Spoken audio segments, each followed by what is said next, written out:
Hello Central Valley and welcome to a special football edition of the CVSR program. I am Jason Phillips. We are here live on location at Watts Family Barbecue on Blackstone, just south of McKinley. A great barbecue place.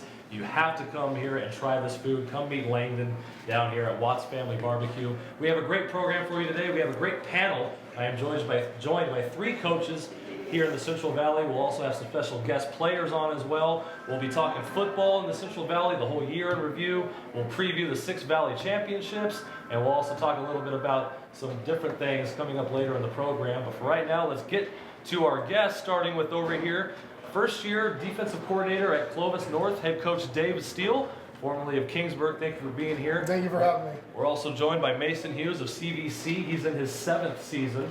Coach, how you doing today? Good. Thank you for having me. All right, and also, last but not least, of the Edison Tigers, Matty J, no Valley favorite. How you doing, Matty? Excellent. Thank you very much. All right, man. 2nd year at Edison.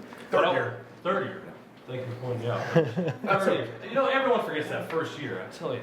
Anyway, I don't forget anything. That's nothing. Okay. I actually want to start with Coach Steele over here. We're going to look back at, I want to do each one of your seasons real quick. Coach, the game against Clovis High, just fresh in your mind. Yeah. Kind of take us through that game. I know you guys were close tied going into the 4th, and then your first year at DC, as DC out at Clovis North. Yeah, you know, it was a great game, a great atmosphere, a lot of people there. I felt like we played well, just not well enough to pull it out at the end. It was close going in there at the 4th quarter, but you know, give credit to Clovis. They made some plays when they needed to, and we just didn't make the stops when we needed to. Now you're in the track now, coming from Division III in Kingsburg. So, what you know, different players. I mean, you've got studs, 5-star recruits here now, trying to play against them, like a Caleb Kelly and you know JJ Wills and all these other good guys. What was that like, different from? Well, what it did, it brought a new sense of urgency every week. We never really had a week where, you know, you look. During a season, you typically will have, well, that's going to be a tough game. That's going to be this one we should handle. Every week was one of those weeks where we had some phenomenal athletes we had to try to stop or contain, and the ones you mentioned were top on the list. You know, and Darian Owens he's a phenomenal player at Clovis West, and it presented new I guess issues of trying to match up their speed and their talent to our ability on defense, and for the most part, I thought we did a pretty good job. You know, sometimes players will make plays, and they made some plays on us as well. That's what they do. Now, Mason, you're not in the track. You're Central Valley Christian out there, but you guys went 8-3 on the year, lost to Kerman in the playoffs. You got a new transfer quarterback in Aaron Dax from Emmanuel. How did he do this year, and how did you guys how did the chemistry come along with the team? Yeah, he did great. You know, it's always kind of a weird deal to come in as a senior and try to fit into a group that's been together a long time. And he was humble, came in and just worked hard, and kids accepted him. And he had a great year. He led us all season, played well. And he also had a stud running back in Colin Stock that played well too. Matty, I want to bring you in. Now, you lost your offensive coordinator, Vince Branstetter, went on to Fresno City. You guys lost a lot of talent. I mean, how many D1 kids did you guys lose that went off to play college? Did you feel like you struggled to find an identity offensively, or, you know, what was that like this year? Yeah, we did. We knew going in that it'd be a little difficult trying to find that identity, because were we going to be a zone team, or were we going to be a power football team on offense specifically? We knew we had the goods on defense to compete. Offensively, though, it never came together. I mean, it was a Dow Jones effect all year long, and that falls on me, and we're going to work already and trying to repair that. Awesome. Now, you know, as we look at the Valley overall, we got a lot of stuff to get in here, you know, on the show, so we're moving quickly. You know, as far as teams that didn't meet expectations, you know, maybe a team, you know, either way. One of my teams was Memorial. I thought they were underrated, you know, but they made it 9-3. They had a lot of weapons. I'm also going to throw the Madera Coyotes out there that went 0-5 in the league. I thought they'd be a little bit better. Dave, was there any team that surprised you, you know, good or bad this season? Well, I mean, all the teams we played for me were pretty much new teams that I hadn't really seen before, because coming out of D2, we didn't play very many of those teams. But, you know, I think, you know, Clovis East, actually, that team was pretty amazing. I mean, I didn't care who they played. They put points on the board. And the first time we played them was kind of a shocker. We kind of felt like we had a good game plan in, and we just didn't really execute it. And they put a lot of points, and we had to win that game at the end. And then the second time we played them, I think we played a lot better. But, you know, from the quarterback to the running back, they're From what I knew coming in, they did play way above what the expectations. And I'm glad you point them out because Trey Simeon's a good kid. He's a good athlete at quarterback. They have the pieces. They're just undersized for a track team. I mean, but they know how to score points, and they did it all year, which is exactly. Which was pretty amazing.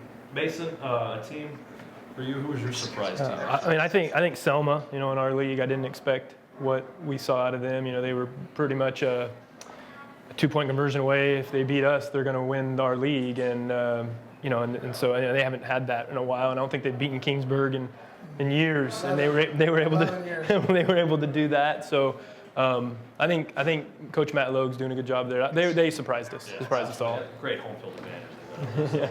Matt, how about you? It's really, for me, it's too hard to, obviously I'm going to go with the team I coached for, Edison. We were a Dow Jones, like I said earlier, up and down. I don't think we achieved what we set out for, obviously. But, you talked about Bonner Cunnings at Madera High School. I really felt like they were going to make a good, strong run. Things happen over there that we can, talk on another show about. But I was very impressed with Carmen Chowchilla, CVC getting the #1 seed. Coach Hughes over there did a great job. I thought there was a lot of great football in the Valley.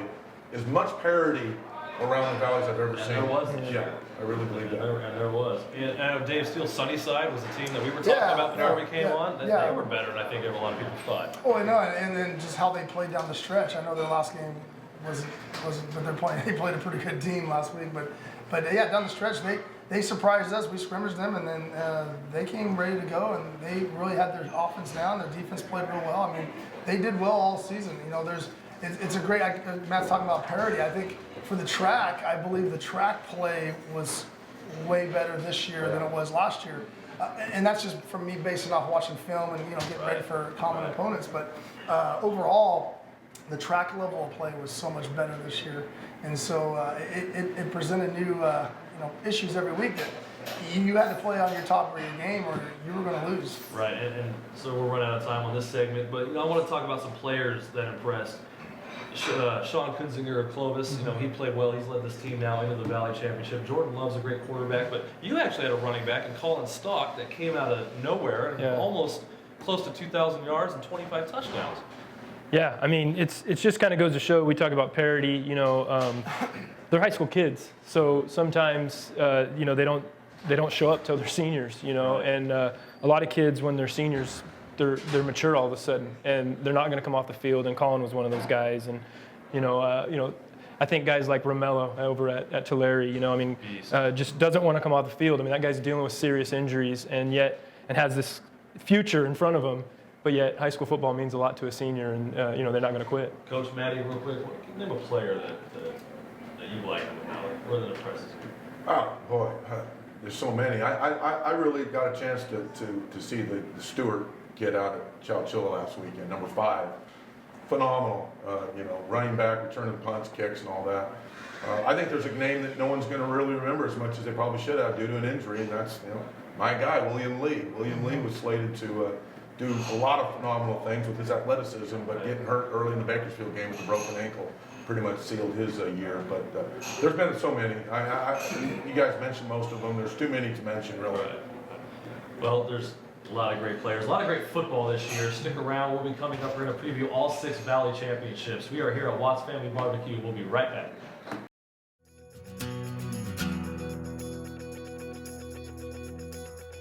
CMAC empowers the members of the community to tell their story by offering them the opportunity to learn how to use video equipment, how to use the facilities we have to offer.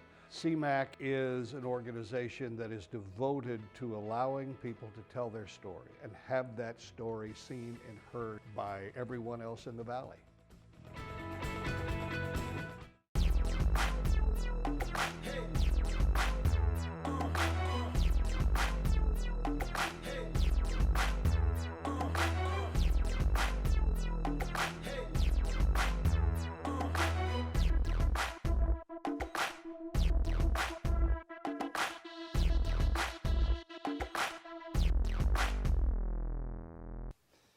I'm Derek Carr. You're trying to get to college, make sure you check out Central Valley Sports Report.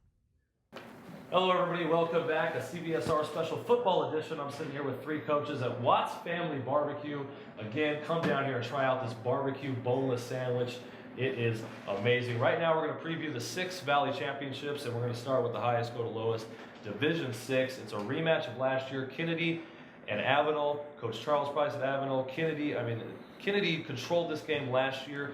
Coach Mason, I know you watched them on film a little bit. It's a running game versus running game, but Kennedy's just bigger and stronger, right? Yeah, I mean, it's a bigger school, and they run the wing tee and get after it. They're coached very well, and they got kids who play really hard. Yeah, and awesome home field advantage out there. I know last year the weather was cold and ugly. It might be that way again. That's going to be a great matchup to watch. I know we're all kind of in favor of Kennedy, but we'll get to that later in the program when we do our predictions. Let's talk about divisions 5 and 4. Emmanuel taking on Mendota, Chowchilla taking on Washington Union. You've played against both Chowchilla and Emmanuel, and I know, Coach, you were out watching Chowchilla last week.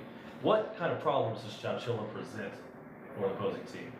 Well, Washington Union, their quarterback is fabulous, and I think that when you're looking at Chowchilla, you're looking at Stewart, the running back. They've got an outstanding, I call it a double wing. It's almost a hybrid at times of a real classic double wing offense. But I prefer to see the Redskins do well, and that's simply because I've got a lot of friends and colleagues and people that I've got a chance to associate with out there in Chowchilla. But I think Chowchilla is definitely a football team that has tradition, and Washington Union is what we call, Edison 2 or 3 or whatever goes on. That's a little triangle, Central Edison, Washington Union. So I'm very familiar with them. Outstanding game. That's probably the game I'll go to, quite frankly. If I'm not going to Clovis and Liberty, I'll be at the Union Washington Chowchilla game. And I kind of skipped ahead to Division 4 there, talking about Chowchilla. Yes. Just because I wanted to get your thoughts on it. And Washington Union kind of surprised a lot of us and got there. I didn't think they would get there, but if they're going to have a chance, they're going to have to stop this Chowchilla rushing attack, right? Yeah. I mean, like Coach said, it's the double wing. It's just in shotgun now. It's Coach Tim Murphy kind of invented this thing, and it's very deceptive, very tough to stop. You got to be disciplined. But Washington Union did it the first time. They played already once, and I think they beat them pretty good. But Washington Union is very dynamic, good quarterback. He's great. But the run game in the playoffs, which Chowchilla does, is always tough. Let's go back to Division 5 and talk about now Emmanuel, Mendota. Mendota, we know about their culture and how they raise their football players. Yeah. But Emmanuel, they've got a good squad out there, and they've now taken some players. How were they when you played them? Great. We couldn't stop them. They throw the ball very well, no huddle. Very physical on defense. I think, and they've already played Mendota once and beat them, and so I just like seeing Mendota in the championship. I like what Coach Beto's doing out there, and I saw another Segura is on the roster. I don't know if that's a brother or not. But is it a brother? Yeah. So and they're just kind of ground and pound, and it should be a good game. I think those kids are tough, but I also know the Emmanuel kids are very fast, very very skilled. And I'm sure they'll play very well as well. And Division 3, as we move along, this is the game I'm most thrilled about. This is what I wanted to see. Hanford and Memorial. I love this Memorial team from day one with Michael Alvarez at quarterback. They got weapons. You were talking about you're going to go to the Chowchilla Washington Union game. I think if I can somehow make it out, I want to go see this Hanford Memorial team. How do you stop Juju Hughes? Coach Steele, I know Ryan Johnson's a stud at quarterback. Juju Hughes has a lot of weapons. I mean, this could be a high-scoring game, right? Yeah, no, I think well, both teams. I saw some of the San Joaquin Memorial on film, and I've watched Hanford either on TV or in person, and both have really good talent. They both are clicking right now. They're both playing really really well, and so that's going to be a great game. I kind of see. My personal feeling, I think Hanford's going to step up, and they had a good week last week, and I think they're kind of primed right now. They struggled there for a little while, and I think they kind of found they got some kids back, and they're healthier than they've been before, and so it's going to be a great game. I think it's going to be a great matchup, and either way, but I'm kind of leaning towards Hanford just personally seeing them. Yeah, good thing Juju Hughes is back, and Ryan Johnson's one of those surprising kids that we didn't mention earlier that's been playing great quarterback this year. Division 2, this is one of those leagues. Most leagues there was parity. I think Division 2, I think everyone was kind of, the same feeling that Ridgeview's really good. Yeah. Ridgeview's really good. Is there another team that can hang with Ridgeview, right? Can Lemoore hang with Ridgeview? Yeah, they can make some things happen. Lemoore has a skill set that matches up about as good as anybody that's going to play that. I just go back to, we're talking small school, 4 and 5 division, Kennedy's Division 6. There's too many divisions. Right. Ridgeview is clearly a Division I football team. Might be the best football team in this valley, and it always strikes me as strange that we as a section can't get it together at the end of each year, put in our own group of advisory panel, if you will, and we decide who matches up and reseed the whole tournament from the beginning. Yeah. When I have to see a Mendota going up against really Emmanuel, which give them a lot of credit. I hate to go backwards on this discussion, but a lot of schools, if you're reaching for that perfect parity, then let's make the tournament right. Let's make it right. And there's a lot of mismatches in what Beto Mejia is going to have to be up against. Emmanuel playing a school that's got a lot of guys from Clovis West and different kids from Division I playing on that team. I'd like to see the tournament be reseeded. I know that's not what you're asking, but in the big picture, that's what I think would give us the best playoff games. We do have a section later in the show. We'll definitely bring it up. We can talk about that more. Well, staying on topic, man. Okay. So we're all in agreement. Ridgeview's very tough to stop. Lawrence right out there. He'll be playing D1 ball somewhere. It is super good. Hopefully, Lemore's defense can hang with Ridgeview. Going to D1, and I want to ask Dave Steele this because you played Clovis. What makes Clovis so hard to stop? And as a defensive coordinator, you have to stop 2 good wide receivers on the outside, a good quarterback, and a beast in Josh Hokit that can run the football. How do you stop it? Yeah, it's a challenge, and no one really has stopped him this year. And, well, I guess if the lights go out, they can be stopped. Yeah, it helps. Or too many players. Or trying to have 13 players. There you go, man. Sorry, I'm sorry. No, I mean, I think, and I think they do. They provide such a struggle for a defense because, they'll put them on either side of the ball, so they kind of it makes it hard for you to either, if you want to double them, it's hard to do that, or they bring them both on the same side and really make some mismatches there, and then they still are very physical up front and they run the ball very well, and so I think it does give a opposing defense a lot of trouble. But watching what I've seen of Liberty on film, they're a big physical, pretty good team, and their front seven is as good as anyone I've seen. So they're gonna be able to, I think, match up a little bit with them. Coming down, depending on how it goes. I mean, Liberty has a great running offense, but Clovis' defense is good, and they present some issues of how they run that defense, and they close out some things that you really want to do, but they give you some things that you can do, and so it's going to come down to how they plan and how they get ready for that game.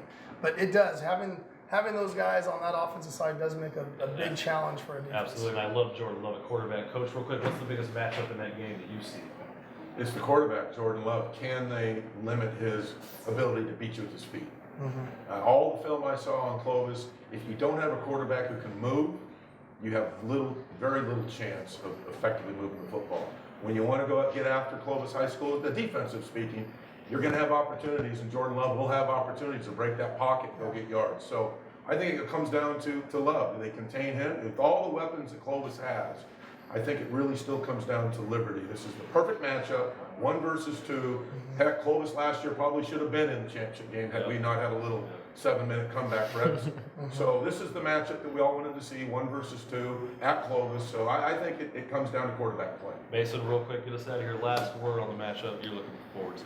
Yeah, I mean, I like to see these players. You talk about Jordan Love, you heard him a ton, and I think it's like Coach Matt said, 1 versus 2. It's the teams you want to see, and that's probably where I'll be at. Typically, Fresno doesn't fare so well when going down to Bakersfield. We'll see how Clovis could do coming up on Friday. Stick around. Coming up next, we've got Isaac Leppke. Oh, they're at Bakersfield's coming they're at Lamont. Yeah. Well, I want to see. Yeah, exactly.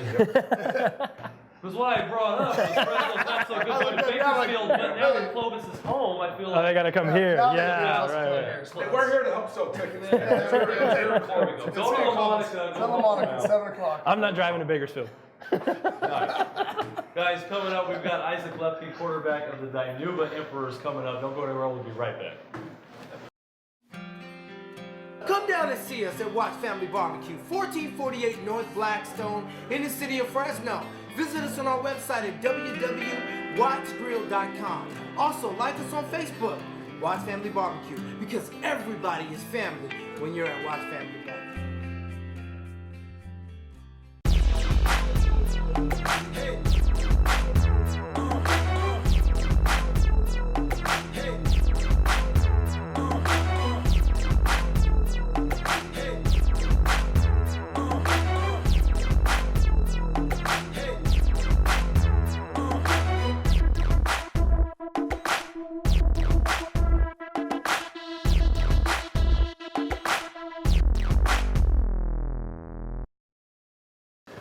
And we're back here at Watts Family Barbecue. We are now joined by a special guest, senior quarterback of the Dinuba Emperors, Isaac Leppke. Isaac, this is now your second year at quarterback, your final year with the Emperors. You guys go 5-5. There's no more Michael Wright, who broke all sorts of records, a player I love to watch. Coach Sharton wants to still run the football. What was the chemistry like and the identity of the offense? Was it still the same as last year?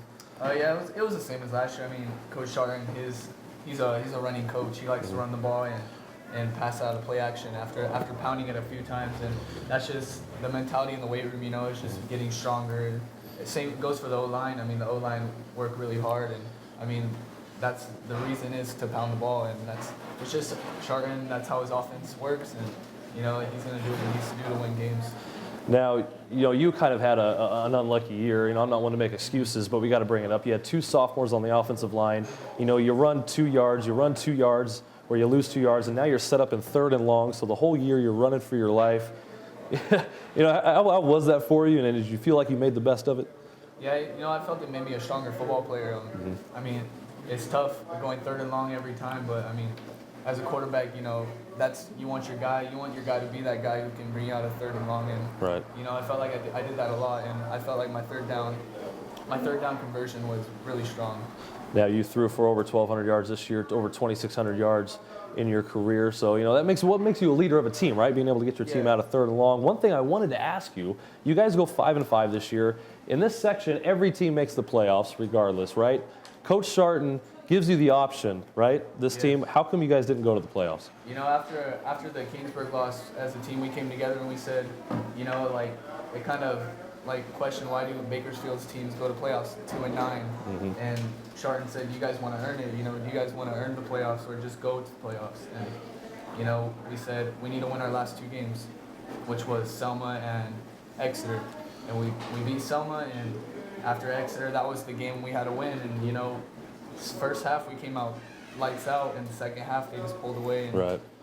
It was heartbreaking, but again, as a team, we wanted to earn it. Right, and that was a team. Go coaches on the panel. You guys like that idea? No, I think what you guys said is right. I think sometimes getting to the playoffs is kind of loss of what it used to be the playoffs. And I think you got to earn it. I think my personal feeling, I think you need to earn that right to go there. And Yeah, no question. I admire him. Yeah, that's a good. Yeah, I like that. I like what I hear. That's one of the better, moral stands that I've seen in the Valley in I've recent seen teams, years. I won't mention names, actually vote. Well, you guys in the playoffs or not, Coach? No, we don't deserve it. Yeah. And then have an administration come in and say, Yeah. you're going. Yeah. Well, So overruled. Yeah, so for the players and school administration to stick with that is. But also to stick behind, Exactly. the maturity it seems like they had of making that choice. Right. And sticking with it. Sometimes you can say, I want to do that, but then you don't get there and you kind of, Right. I'll weasel my way around to make it work. That's hats off to you guys Yeah. to stick with that. It's pretty good. It's That- admirable. I mean, Dinuba was still a good team. Yeah. And it wasn't like they weren't a good team. Right. They were a good team, but they hadn't lived up to the expectations that you guys set, and it's probably the way it should be, Yeah. quite frankly. Now Isaac, he's a dual sport athlete, something that we're seeing less and less of. It's like a dinosaur these days. But you play track, you hurdle, you high jump. You've got a full ride to Iowa, Big Ten school. Might have heard of them.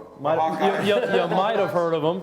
Hawkeyes. But your passion is football, and tell us what's going on in your recruiting cycle in football right now. I've had a few Division I AA's. Still haven't offered quarterbacks yet, and it's getting down to the wire where Sac State and North Dakota are thinking of offering. And football is my passion, and I think running track and going to watch a football game, I would be kind of like I wouldn't want to be there because I'm not playing football. And with Sac State, North Dakota, if I was playing football, you know, I'd be happy. That's where I want to be. And Right. that's what it is, and you know, Well, I want to be.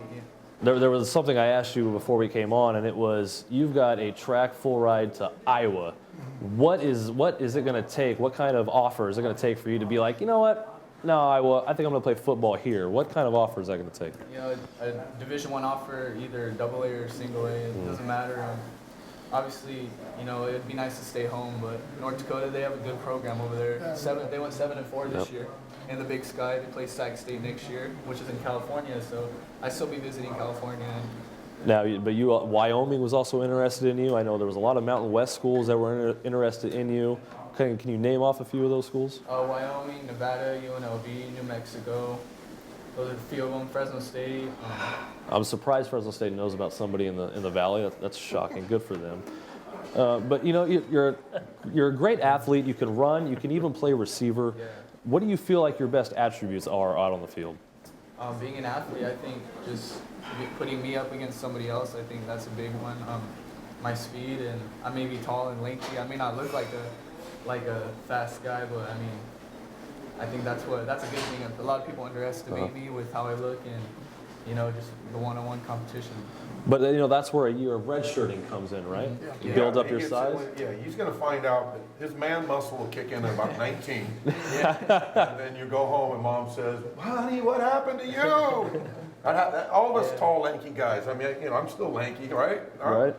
But it happens Still in your all. 19-year-old frame. It Yeah. happens all. I've never been accused of being Speed. lanky. I've never been accused of that. No one in the Steele family. Is Lanky. That's- That's not typical. All right, we'll get us out of here on this. Now, Isaac, you guys played Hanford this year. They're playing Memorial in Division III. How was Hanford to play, and what makes them so special? Hanford has a lot of good athletes. They're good in the quarterback spot. They're good at the receiver spot. They're good at the running back spot, and their line gets at it. I mean, if you can be Hanford, you're the real deal. And Right. Hanford, I mean, they got some good people out there, and they're tough. I mean, Memorial, they have some good athletes too, but if I was to choose who would take down, I think Hanford would take down. All right, Isaac's picking Hanford. We'll do our picks a little bit later. Isaac, I want to thank you for coming on the show. This kid can play. Check out his huddle. Good kid. Also, 4.1 GPA? Man, he can do everything. Cook the food, cook the team food, drive the school bus. He does it all. Folks, thank you for being with us. We will coming right back. We got two special athletes coming on from a team that's still in the playoffs. We'll be joined by J.J. Wills and Josh Hokit of Clovis High when we come right back. CMAC is a public access media center. CMAC's training program is excellent. CMAC has wonderful equipment and programs. We have access to resources that we would never have. The volunteer experience is like no other. It was really a lot of fun too. Everyone has the chance to tell their story and have that story seen and heard. That's what CMAC is. CMAC serves to help fulfill people's dreams.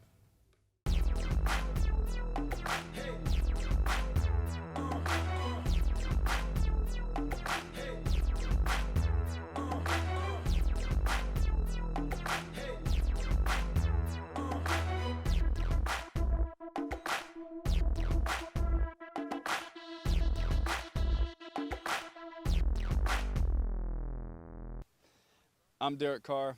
You know, you're trying to get to college, make sure you check out Central Valley Sports Report. And we're back here at Watts Family Barbecue. We're now joined by two Clovis Cougars who are getting ready for their big Valley Championship Friday. J.J. Wills, senior wide receiver, Josh Hokit, senior running back. Guys, I want to start a little bit about, the year that is. You guys are undefeated. And then one thing I wanted to get to was the Central game where you guys are going undefeated. The lights go off. You've got to finish the game 2 days later. Josh, you're not even there because you're a wrestler, and, a third of the team is going to the Midwest or somewhere to go wrestle. They can't even play. What was that experience like, Josh? It sucked not being able to battle that last 6 minutes of that game.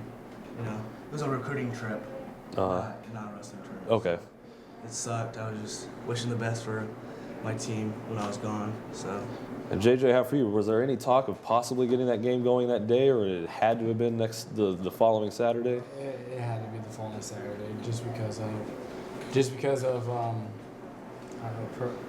team reasons. I'm not 100% sure, but I mean, we were fine with it. We wanted to play either way. Just wanted to finish that game. Wishing could have finished it that night, having our full team there. But we did. We went out there and played the best we could. Went out there and executed. Wish we could have come up with the win, but sometimes.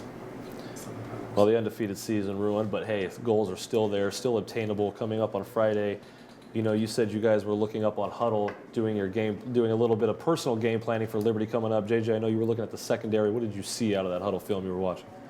It's a strong secondary. They got some good guys out there. I didn't watch too much of it, but it looked like we're gonna have our work cut out for us this week, like we've had every week. So. Josh, what's the mood of the team like as you guys head into this week, and the mood on campus as well? Feel free to tell us. Yeah, it's good. Got a lot of momentum, going into this game. So just keep it going. Now, JJ, after high school, JJ, you've committed to play football at Idaho, right? Yes, sir. What do you like about that school? What made that the right choice? Just everything about it. I like the location where it's at. I like the coaches. I like the campus feel. Met some of the players when I was up there, and just all around great school. Now, Josh, you're going to go wrestle at Drexel, right? Well, I'm verbally committed right now, so. Uh-oh, sounds like there might be some hesitation in that. Anything can happen right now, but I committed. This is getting better and better. It's funny because I was telling JJ. Well, I don't know. I don't want to put nobody on blast. The man muscle. What did you say? The man muscle. I don't want to put nobody on blast right now. So. All right, we won't put you on blast. But, congratulations if you verbal Drexel, if you still obtain to go there. I want to bring in the coaches now. Guys, any questions for them as they prepare to face Liberty? Well, PR man. Well, I would say that we as an Edison Tiger family, we were kind of banking on the fact that Josh was so close to getting deep into that wrestling season that he'd be in a serious dropping weight mode. And during our game, he would have been really, weakened up a little bit. But that wasn't the case.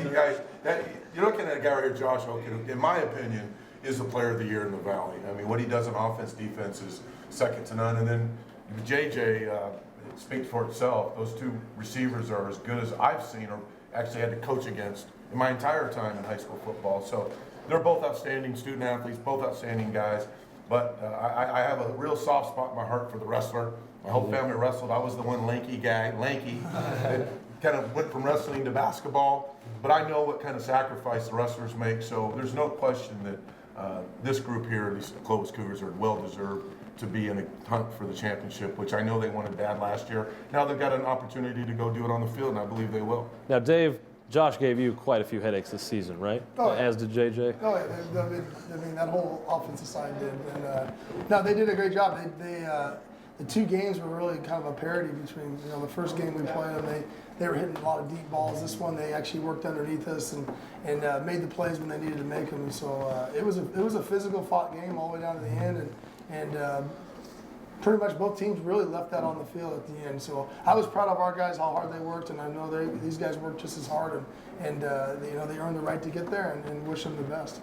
Yeah, Josh, you've been an absolute stud this year. I mean, two weapons on the outside, and because you guys had a great running back last year in Adam Prentice, and then Samir Allen goes down to start the year. Did you see yourself taking on this role? Yeah. I knew I was going to be we always have two running backs. And, I was prepared to take the load, for making up for Samir. So I was ready. You're ready. JJ, talk about the job Sean's done this year. I mean, he's been on for most of the season. I mean, there's only a few times maybe you could say he's been inconsistent, but, I mean, he's gotten the ball. I mean, you guys have 2,000-yard receivers and load of touchdowns that I can't remember off the top of my head because there's so many. But, I mean, how has he done getting the job to you guys? He's been doing a great job. It started during the off season, going into the season, and I was going out there every now and then just throwing the ball, see what we got in each other, and then going into the season knowing where we're at, and he knew what he needed to get done, and he did. He passed the ball not only when he needed to check it down, he checked it down. He wasn't trying to truly force the ball to us. He spread it out to the rest of the team, whether it was to check down to Josh or Clayton or Tyson. or you just tuck it and run. So, That's right. You guys lost your starting tight end Clayton Alexander, early in the season. That was tough. All right, real quick, as we get you guys out of here, your predictions for the game. Are you guys going to win? If you guys win, where's the team going? home. Home and go to sleep? No celebration? We'll probably hang out as a team. Yeah. Go over to one of the guys' house and just Get ready for state. They're going to state. Yeah, we got another game. We gotta go watch more film. Yeah, definitely. Little more watch. There you go. And one last question for John. Is that your real hair? Look at this hair. I remember when my hair was thick like that. That's something special, man. Yeah, those were memories a long Long time ago for Dave Steele. Guys, thank you for coming on. Good luck on Friday. We'll all be watching. Maybe some of us will be there. We're at Watts Family Barbecue. We got one more segment coming up. We're catching football. Don't miss it. We'll be right back.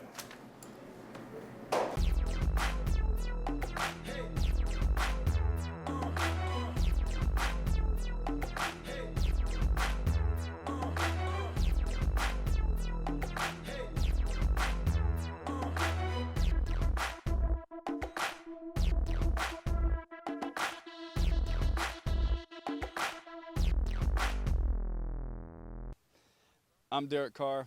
You're trying to get to college, make sure you check out Central Valley Sports Report. Come down and see us at Watts Family Barbecue, 1448 North Blackstone in the city of Fresno. Visit us on our website at www.wattsgrill.com. Also, like us on Facebook, Watts Family Barbecue, because everybody is family when you're at Watts Family Barbecue. And we're back here, a special football edition on the CVSR program. Now we're going to open the forum to kind of talk about things that the grinds our gears moment before we get to our predictions. And one thing I want to bring up before we get to Maddie's, playoff seeding thing, which we were all just talking about. There's some rule changes. There's a lot of aspects where college and pro football shouldn't be like high school, but I think one of them is this intentional grounding rule that we have, where a receiver has to be in the area or it's a flag.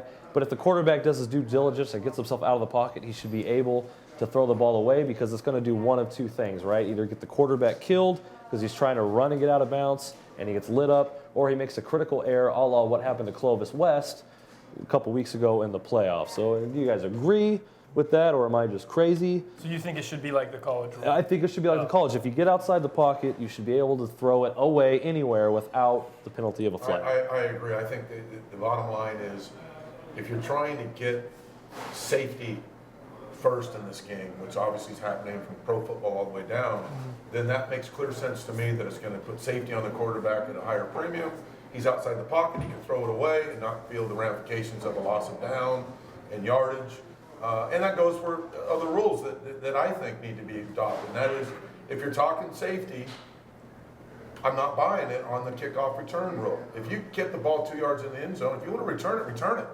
How is that going to maximize safety on an athlete if he catches it the one and returns and gets whacked, or if he catches it at 2 yards in and gets whacked? Either way, he's going to get hit. How does that change? I don't understand that rule. And you're right, because the kickoff return is probably one of the more violent plays If you have in explosive football. football players that can go the distance, why aren't we returning those balls when the heels of the ball just cross the plane? Is that a safety rule? Is that why that I rule was is always there? told by everyone that's a safety rule. They don't want this high-speed collision. But that's been around for a long, long time, probably before they even thought about some of these safety rules. Right. Because, but yeah, the quarterback thing, as a defensive coach, nah, we go hit the quarterback. Yeah, I know. Regardless. That we go hit him. But going on with Matt says, I think if you the way it's gone and all the concussions and all the things that they're trying to put into parameters, that is a way of not getting your quarterback killed, because he, like you said, he doesn't feel like he can. Either he's going to take it up and get hit, or he may get down, or if he throws it away, some bad things can happen. So on the defensive side, I don't think they should change it. But in all intents and purposes, I think if it is going to go along that safety rule, then Well, as a defensive side, you were a defensive, I was a defensive guy. I never understood the idea that a running back can pretty much, level you with either his straight arm or the helmet to the head, and get away with that when we can't lead with the way we used to play football and go hit them underneath the chin and knock them out. That was the old school That's football. a great point, because just because you have the ball in the hand, now the crown of your The helmet worst hits I've ever received were, and they've cleaned that rule up now in the NFL. Well, but still, and now you're asking a back that he can't pound into the line of scrimmage with his helmet down.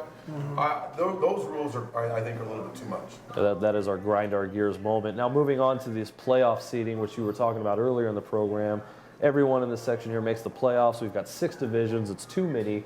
But we were just discussing the Sac Joaquin section has a better way of things of doing it. Should there be an open division and 3, divisions, or versus all 6? Yeah, I mean, I think that's a good idea. I think what Dave was mentioning is just having 1 and 2 has 16 teams, and they take the best 8, and that's Division 1. The next 8, Division 2. I mean, that's a good idea. I think an open idea would be a good idea.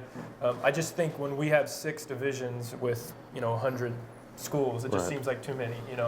I do applaud schools like Dinuba who are giving themselves restrictions, making them earn the playoffs. And if we could somehow go back to that, maybe we wouldn't have this discussion. You have to be 500 or something like that. But as it is right now.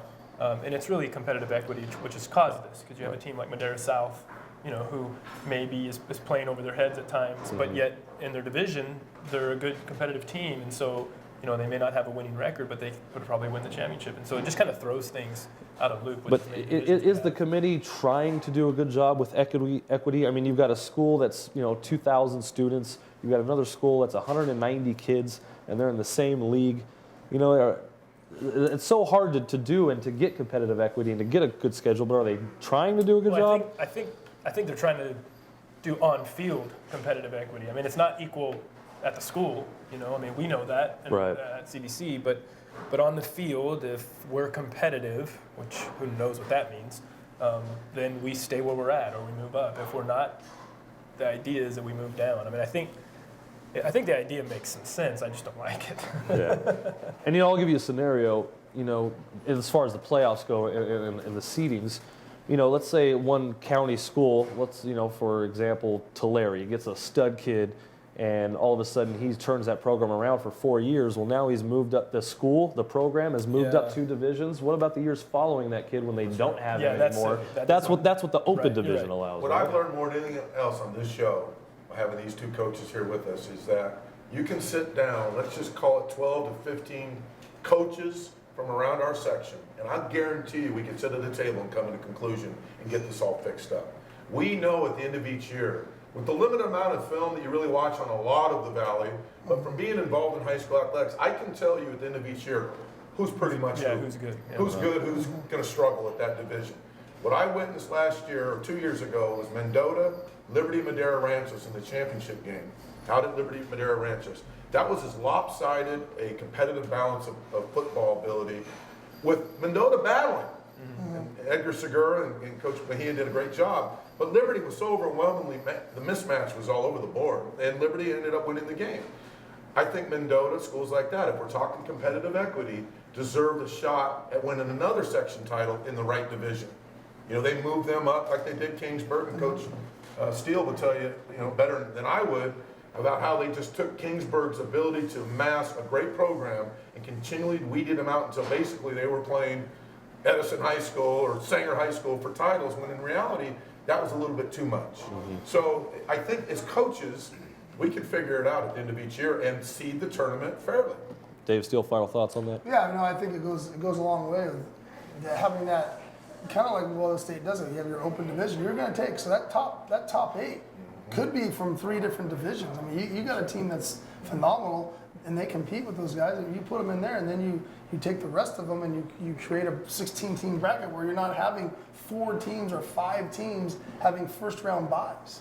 Right. I mean, or you have 2 teams that play each other, and they both have buys, so they both have 2 weeks to get ready for each other. I don't see any sense in that. I think what they did at Dinuba was, it was admirable. I like that concept of they felt they had to earn it, and they didn't feel like they earned it, and they stuck by that. And that says a lot about who they are. And I think when you start breaking it up and you get pushed up or you get pushed down, you're playing teams that are so much different in size and ability. It's kind of like everything. You have great intentions, but sometimes they don't necessarily come out with great results. And finally, that open division, it actually gives you the Valley Championship. I know your buddy Nick Papagni likes to call Division I the Valley Championship, and then there's the rest. I think that open division actually gives you that, and then it gives you, second and third Well, he also consolation calls titles. the beginning of the playoffs the tournament. The tournament. Let's Yeah. be honest. Yeah, We weren't exactly worthy until we won our first round game as Tigers as really being in the playoffs. Right. What are they doing there? Now we won that game. Now we're in the Now playoffs. we're in playoffs. The playoffs start after that bye week, in my opinion. Yeah, absolutely. And finally, before we get out of here, now it's time for our predictions. I know we're all kind of, let's start with Division 6 before we get out of here. I know we're all kind of in favor of Kennedy. Is that right? Oh, just a minute. Oh, all of a sudden. Go ahead.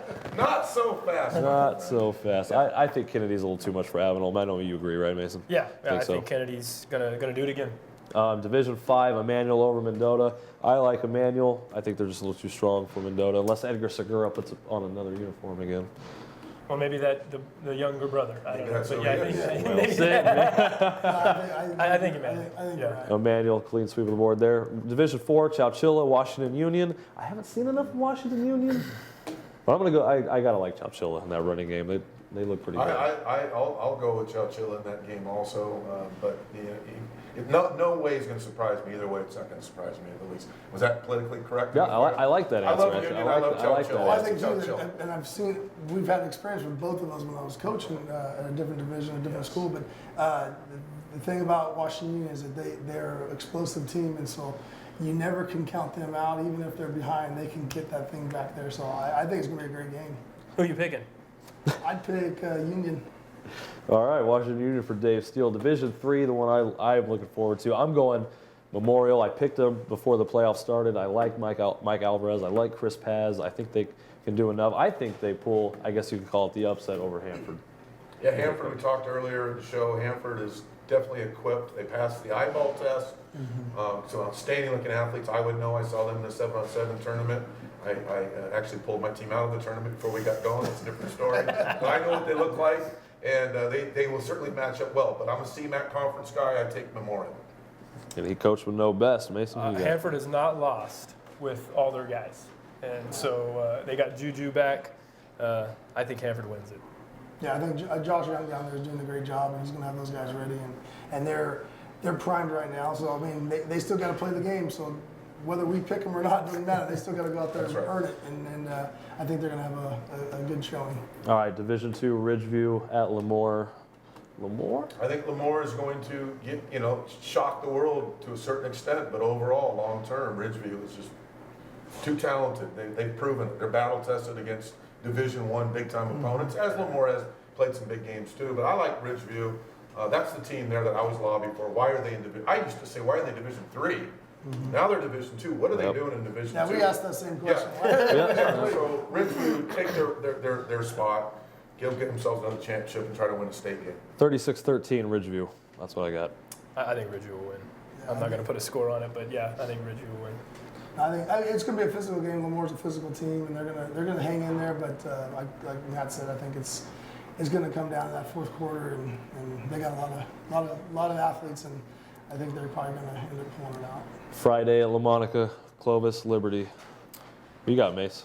Man, I love seeing Clovis do well. I think it brings it back to the old days and drive for Edison 9. Well, right? But I just think Liberty's going to do it. Playing Clovis twice, I mean they're a great team. I think they have a good shot of doing it. You know, the little bit I've seen of Liberty is that they're all around good team from offense, defense, special teams.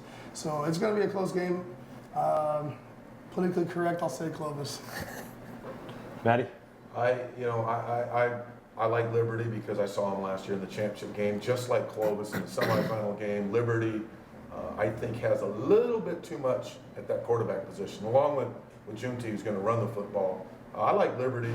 However, I don't take anything away from Clovis because they've proven now that they've built gradually up to this moment. And, Rich Hammond's going to have those guys ready to play. So my heart tells me Clovis, my mind tells me Liberty.